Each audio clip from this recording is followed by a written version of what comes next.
Amiga do céu, me ajuda! Entrou um morcego aqui em casa! Ai, meu Deus, calma. Calma! Esse rato de asa nojento tá voando na minha sala. Ele vai me passar alguma doença com certeza. Faz alguma coisa. Calma, relaxa. Apaga a luz, abre a porta e a janela. O bichinho vai sair.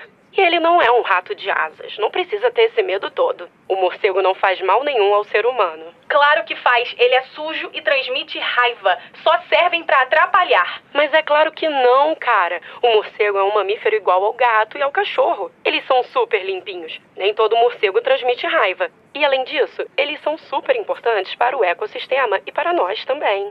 Sério mesmo? Não fazia ideia que eles eram importantes assim.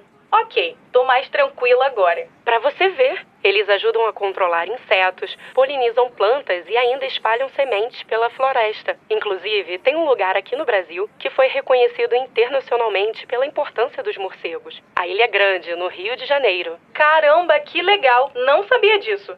Mas me conta aí, o que tem de tão importante nesse título e nesses morcegos da Ilha Grande?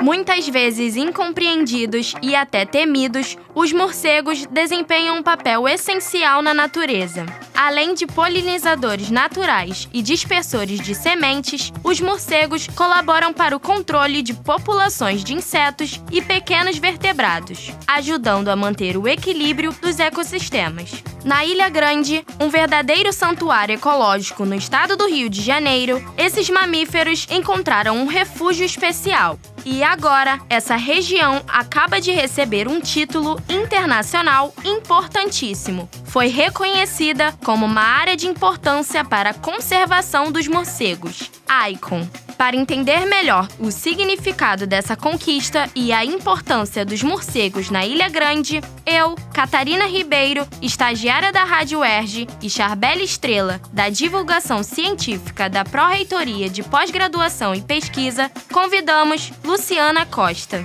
Isso mesmo, Catarina. A Luciana é doutora em Ecologia e Evolução pela UERJ e mestre em Biologia Animal pela Universidade Federal Rural, além de pesquisadora do estudo que levou a Ilha Grande a se tornar uma ICON. Então, Luciana, me conta aí, o que temos de novo sobre os morcegos da Ilha Grande? Primeiramente, eu gostaria de agradecer pelo convite e é muito bom poder falar aqui sobre a Ilha Grande e, claro, sobre os morcegos, que são animais tão importantes e ainda pouco compreendidos por algumas pessoas. E o que então temos de novo, né? A grande novidade é que a Ilha Grande agora é reconhecida, como vocês falaram, internacionalmente como uma área de importância para a conservação dos morcegos.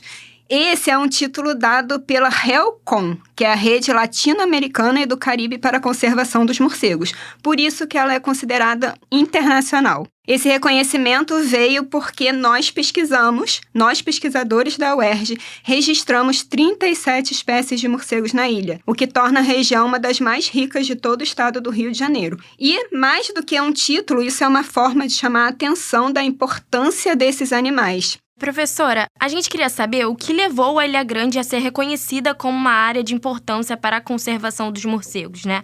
O título de ICON muda algo na prática para a conservação dos morcegos na ilha? Bom, principalmente a alta diversidade de morcegos registrada no local é esse reconhecimento. E também a ilha abriga espécies que são prioridade para a conservação. Nós encontramos lá espécie que é considerada vulnerável na lista brasileira de espécies ameaçadas de extinção. Tem espécie que é considerada deficiente de dados pela IUCN. IUCN é a União Internacional para a Conservação da Natureza. E também temos espécies lá que são endêmicas da Mata Atlântica, que só tem registro nesse bioma. Então, sobre o título de ICON, ele tem um peso simbólico e estratégico muito grande. Chama a atenção de pesquisadores, gestores, órgãos públicos para o valor daquela área, para o valor da Ilha Grande. E, na prática, esse reconhecimento pode facilitar acesso a recursos para pesquisa, conservação e fortalecer ações de educação ambiental. E, mais do que isso, ele ajuda a dar viabilidade para os morcegos, que muitas vezes são esquecidos nas discussões sobre conservação. Quando a gente fala em conservação, os morcegos são esquecidos. São animais que não são lembrados pelas pessoas. Luciana,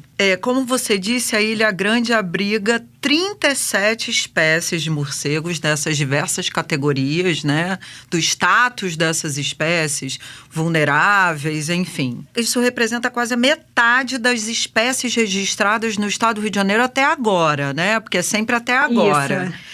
O que explica essa diversidade ser tão expressiva nesse local, né, na Ilha Grande? O que acontece ali? Bom, a Ilha Grande tem uma variedade de hábitats, né? Tem floresta, restinga, área aberta, área fechada, rios, inclusive a área urbanizada. A gente consegue ver ali algumas casas, pousadas, né? Então, essa diversidade de hábitats favorece também a presença de espécies com hábitos diferentes. E, além disso, a Ilha Grande tem uma história de conservação por causa de unidades de conservação, que ajudou a manter os ambientes relativamente preservados. E isso é essencial para manter a biodiversidade. E tem também o fator do esforço da pesquisa, que não adianta ter tudo isso se não tem o pesquisador para ir lá para fazer o trabalho dele e encontrar as espécies. Então, é um conjunto de fatores. E se continuarmos os estudos, pode ser que a gente encontre até mais espécies lá.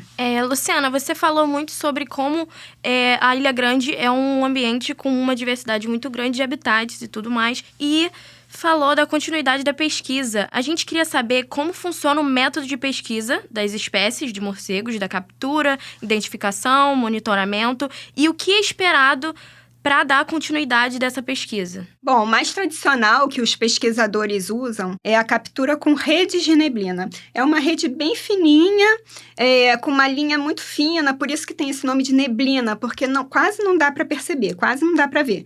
À noite, então, as pessoas passam e ficam emboladas na rede também, né? Então, essas redes, elas são armadas no subbosque, que é essa parte mais baixa, perto do chão, e ficamos esperando os morcegos voarem e cair na rede. A gente sempre arma onde a gente acha que os morcegos vão voar. Então, quando os morcegos passam voando, eles caem na rede, então a gente consegue fazer a identificação da espécie, tirar algumas medidas, coletar dados importantes, e depois a gente solta alguns morcegos. Na maioria das vezes, a gente coloca um colar com uma numeração para a gente poder até identificar aquele indivíduo e até deslocamento de longas distâncias desses morcegos. Mas um outro método também que a gente está utilizando é o monitoramento acústico, que é o uso de um gravador que registra os sons de ecolocalização que os morcegos emitem em voo.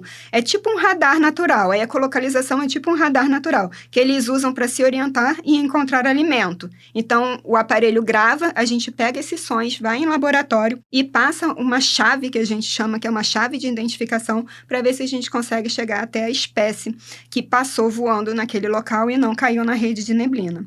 E com essa metodologia, a gente registrou uma espécie que ainda não tinha sido registrada no estado do Rio de Janeiro, que é uma espécie insetívora chamada Promopis centralis. E essa espécie, ela era conhecida no Brasil já, mas esse primeiro registro foi aqui para o estado do Rio de Janeiro. E a ideia de seguir monitorando é entender melhor a ecologia dessas espécies, como elas usam o ambiente, quais são os seus horários de atividade, suas preferências e até possíveis ameaças. Eu vou entrar agora num tema que, assim, causou dúvida aqui com a equipe do podcast, do Me Conta Aí, e deve ser a dúvida de muita gente em casa que está ouvindo a gente agora, né? Existe alguma diferença entre os morcegos no ambiente de mata, de floresta, né, de área de conservação, como é o caso da Ilha Grande, e os morcegos que estão nas cidades, porque eles estão aqui, volta e meia, a gente vê. Essa população que habita a cidade representa alguma ameaça? Bom, em relação à diferença, sim, em relação ao morcego em si, não. Mas o que acontece? Em floresta, em florestas, em áreas que são bem preservadas, a gente costuma encontrar uma diversidade maior. Já nas cidades, o número de espécies ela tende a ser menor.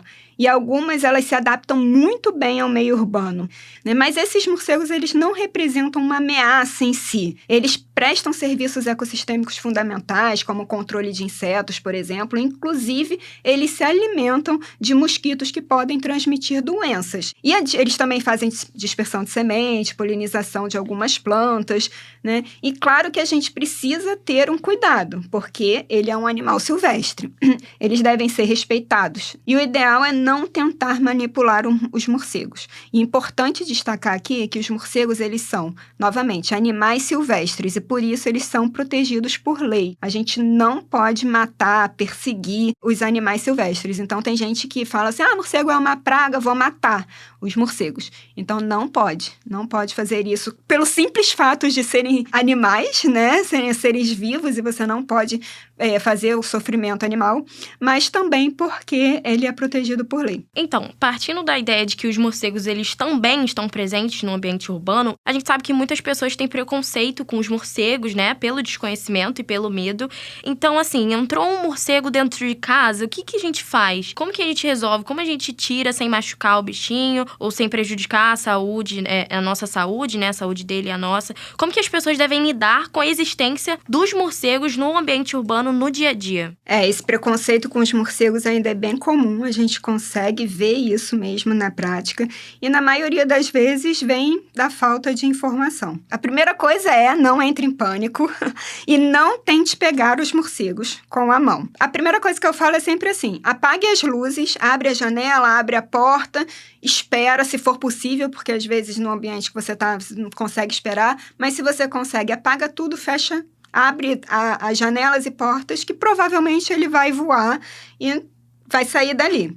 Só que voou, tô com medo de voltar. Deixa um tempo o acesso fechado, que ele vai tentar entrar, não vai conseguir e depois vai desistir. Aí você consegue abrir. Durante uma semana você deixa fechado.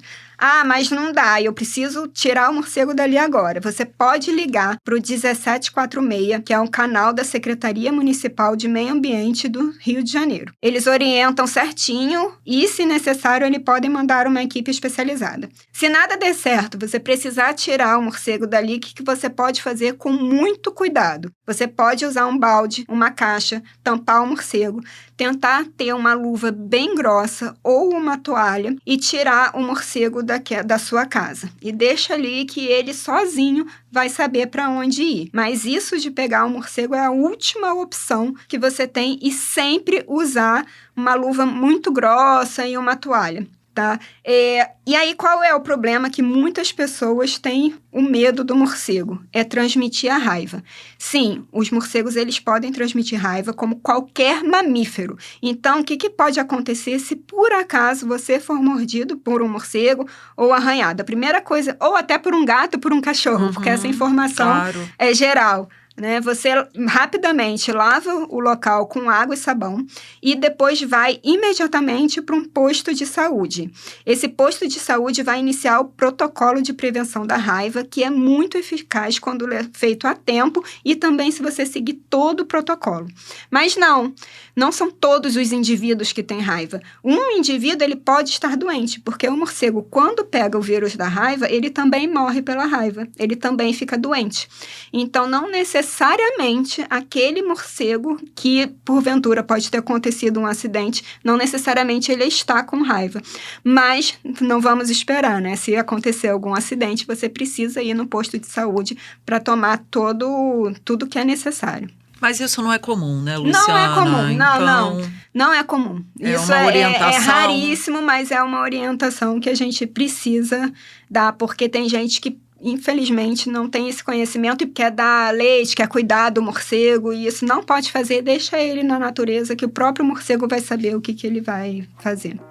A gente está chegando ao fim e eu quero agradecer a você, Luciana, e convidar. A gente aqui agradece e já convida, de novo, que é para retornar tão logo você tem outras informações, outras descobertas, outra etapa da pesquisa, outros morcegos.